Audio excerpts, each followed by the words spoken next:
I know you mean well praying for people, and we are called to pray for others, stand in the gap, right?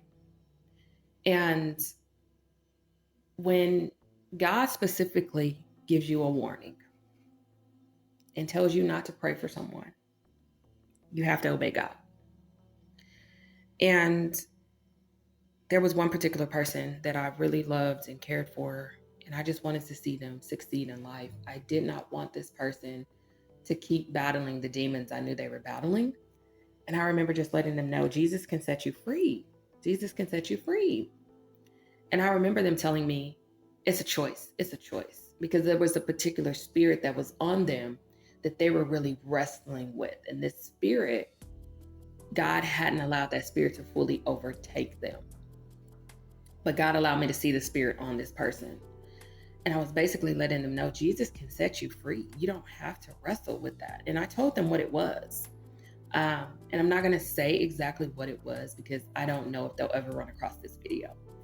Um, but to this day, this person is still battling this spirit, amongst other things. They deal with a lot of torment, mental torment. And I remember, God was making it very clear to me to stop praying for this particular person. They often would, mock God and uh, just say things they shouldn't say, you know, and I still wanted the best for them. And I remember praying for them one day, and God was just basically letting me know, you continue to pray for this person, you're going to feel what they're feeling. You're going to experience what they're experiencing. And that day, after I prayed for that person, I literally felt like I was out of my mind. After I prayed for them, it literally felt like I was out of my mind. I could not control my thinking. It's almost as if there was a storm swirling in my head, and God was letting me know that's how they feel. That's what they're going through. And because you prayed for them, you're going to go through it too. So I repented, and it lifted immediately. I didn't feel like that anymore. That person is in torment. I'm not sure how they keep getting up every day, going to work, doing what they're doing, but God must truly have mercy and grace on them, because what God allowed me to feel, it was insane. So time has passed, haven't talked to this person in years. I just felt like praying for them again. I'm like, okay, well, it's been a couple of years. Let's see. And I went into prayer for them. All of a sudden, the same feeling came over me again. And I started feeling like I was losing my mind. I didn't have control over myself. And I was like, whoa. And that was God still confirming to me, stop praying for this person.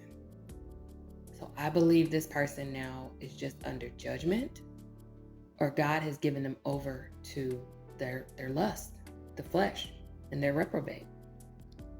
So basically, I'm sharing this video because we need to know when to let a person go and to give them over to God. Okay? When God has specifically told you to stop praying for someone, stop praying for them. Because if you do not obey, there's consequences for disobedience. I know you mean well. I know you want everybody to be set free, delivered, feel the joy of the Lord, right? That peace that surpasses all understanding. All of us want that. For the very person you're thinking about, God wants it more than you. He loves them more than you. He will want nothing more for them to surrender and to give their life to Him. And trust me when I tell you, those prayers that you did send up, they did reach God, and He did respond, but they refused to listen. Okay? And it's nothing you can do. You did your part. Don't beat yourself up when a person still continues to choose the wide road. They still continue to conceal their secrets. This person knows they can cry out to Jesus at any point and He will deliver them. They know. They know. But it's a lot of shame associated with what they're battling. There's a lot of guilt. There's a lot of unforgiveness inside of them. They got to forgive people. You see, sin opens up doors. Unforgiveness opens up doors. You do not know what God is going to allow to overtake you. And for this person, it's a lot of torment. It's a lot of mental issues. Okay? All of it can be prevented if he would only surrender, give his life to the Lord, and he will set him free. But listen, we got to work out our own salvation with fear and trembling, right?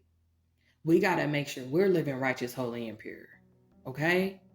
We got to continue to be about the Father's business. We got to put our hand to that plow every day, and we cannot look back.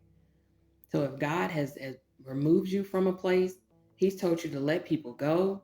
They can't go with you where he's taking you. Stop praying for them. It's because he's dealing with them. You cannot interfere with that. And even though years have passed and I went ahead and prayed because maybe God has, is going to be merciful, maybe now's a good time to pray, God still is dealing with them. So obey God, do what he says to do. Keep going forward and being about the Father's business. You did your part. Stop beating yourself up. I understand. What if they would have? What if I would have? Listen, you did all you could do. And I know this is going to reach somebody. You've been praying. You've been fasting. You probably went on an extended fast for this person. And you saw no changes. It's a choice for them to accept Christ. They have free will, just like we do. So God has set you free. Stay free. Don't go into somebody else's battle. Don't go into somebody else's war zone. You see what I'm saying? They could easily be like Jonah, and God has sent that storm because they're running from God. They're running from the assignment. Okay? We got to get out of the way and let God do whatever God is doing. Maybe they're just like Nebuchadnezzar and they got to go through a wilderness season. Okay? Because Nebuchadnezzar was completely out of his mind. He had the mind of an animal. Okay? He was out there eating grass. Nails grew long. God knows what it's going to take to get a person to surrender, to get a person to look up just like Nebuchadnezzar did and recognize Lord as, okay, King of Kings, Lord of Lords. So trust me, God can do a better work than you ever could. We got to take our hand off of people and let God do what only he can do. So I pray this reaches who it's meant to reach. Stop praying for them. Direct those prayers towards those that need it. Because when God is dealing with somebody, no amount of prayer is going to change what he's doing. Okay? So God bless you, and I'll see you on the next video.